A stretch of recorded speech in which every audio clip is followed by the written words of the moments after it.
At ito ang lunch ko.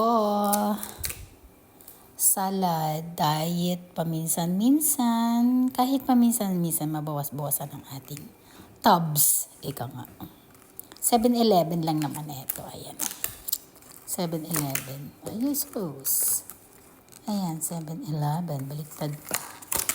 Ay, sus. Ayaw pa kasi tanggalin. At saka itong may 5% na sandwich. 7-Eleven din.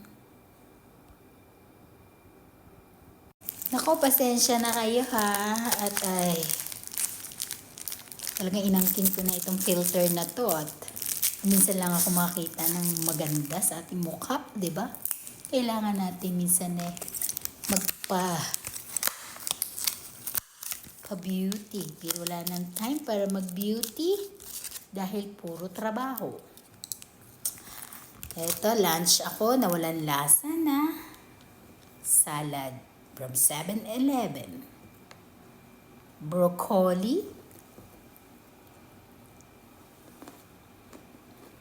Actually, wala talaga siyang lasa kasi hindi ako bumili ng sauce. May lettuce.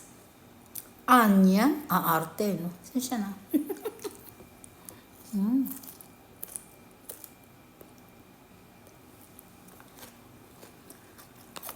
At saka itong galing sa dagat.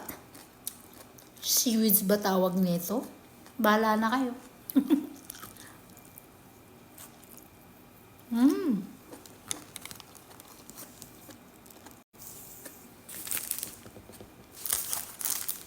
Nagsisale na ngayon ng 7-Eleven eh. Dati hindi sila masyado nagsisale.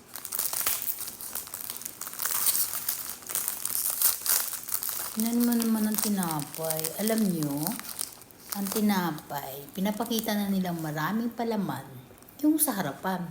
Pero sa likod, wala masyado.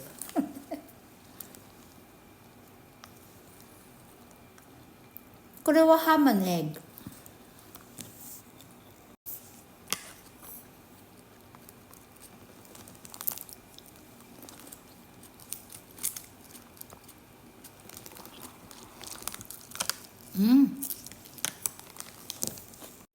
Ito naman, tuna and ham.